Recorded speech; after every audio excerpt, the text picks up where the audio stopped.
السلام علیکم ورحمۃ اللہ وبرکاتہ۔ کیسے ہیں آپ سب؟ امید کرتی ہوں آپ سب خیریت سے ہوں گے۔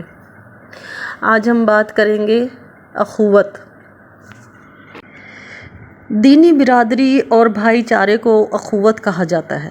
اسلامی نقطہ نظر سے ہر مسلمان دوسرے مسلمان کا بھائی ہے، یعنی کلمہ طیبہ پڑھنے سے اسلامی برادری میں شامل ہونے کے اعلان کے بعد وہ انسان پہلے سے موجود مسلمانوں کا بھائی بن جاتا ہے، خواہ مسلمان ہونے والا کسی قوم سے تعلق رکھتا ہو، کیونکہ اسلام میں شامل ہونے کے لیے رنگ، نسل، عمارت، غربت، حاکم یا محکوم ہونے کا کوئی دخل نہیں۔ اسلامی اخوت کا رشتہ بہت مضبوط ہے، کیونکہ حضور صلی اللہ علیہ وآلہ وسلم نے مدینہ طیبہ میں پہنچنے کے بعد جو سب سے پہلا کام کیا تھا وہ یہی اخوت کا رشتہ قائم کیا تھا، تاکہ آپس میں مسلمانوں کا اتحاد اور اتفاق پیدا ہو جائے۔ اخوت مسلمانوں کے دلوں میں ہمدردی اور محبت پیدا کرتی ہے، جس کی بنا پر مصیبت کے وقت ہر مسلمان دوسرے مسلمان کے کام آتا ہے۔ خصوصاً اخوت کے ذریعے ایک دوسرے کی اصلاح بھی ہوتی ہے، اس لیے اخوت اسلام میں ہر لحاظ سے بڑی اہمیت اور فضیلت کی حامل ہے۔ حضرت ابن عمر رضی اللہ تعالیٰ عنہ سے روایت ہے کہ نبی کریم صلی اللہ علیہ وآلہ وسلم نے فرمایا، مسلمان مسلمان کا بھائی ہے، نہ اس پر ظلم کرے اور نہ اسے دشمن کے سپرد کرے۔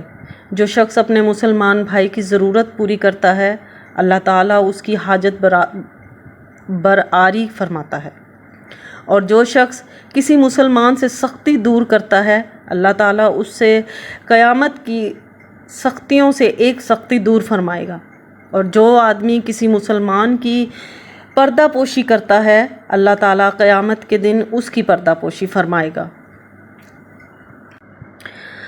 حضرت انس رضی اللہ تعالیٰ عنہ سے روایت ہے کہ رسول اللہ صلی اللہ علیہ وآلہ وسلم نے فرمایا، قسم اس ذات کی جس کے قبضے میں میری جان ہے، کوئی بندہ مومن نہیں ہو سکتا یہاں تک کہ اپنے بھائی کے لیے وہی چاہے جو اپنے لیے چاہتا ہے۔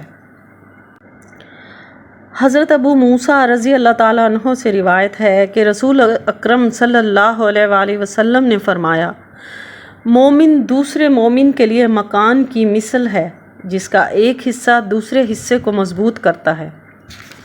یہ بیان ہوئے آپ نے ایک ہاتھ کی انگلیاں دوسرے ہاتھ کی انگلیوں میں ڈالی۔ حضرت نعمان بن بشیر رضی اللہ تعالیٰ عنہ سے روایت ہے کہ رسول اللہ صلی اللہ علیہ وآلہ وسلم نے فرمایا، باہمی رحمت اور شفقت میں مسلمان ایک جسم کی مانند ہیں۔ جب کسی ایک عضو کو تکلیف ہوتی ہے تو پورا جسم بے خوابی اور بخار کی سی کیفیت میں مبتلا ہو جاتا ہے۔ حضرت ابو ہریرہ رضی اللہ تعالیٰ عنہ سے روایت ہے، رسول اکرم صلی اللہ علیہ وآلہ وسلم نے فرمایا، مسلمان مسلمان کا بھائی ہے، نہ وہ اس کی خیانت کرے، نہ اس سے جھوٹ بولے، اور نہ اسے رسوا کرے۔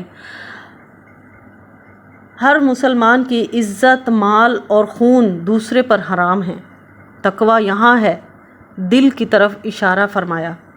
کسی آدمی کے لیے اتنی برائی کافی ہے کہ وہ اپنے مسلمان بھائی کو حقارت کی نگاہ سے دیکھے۔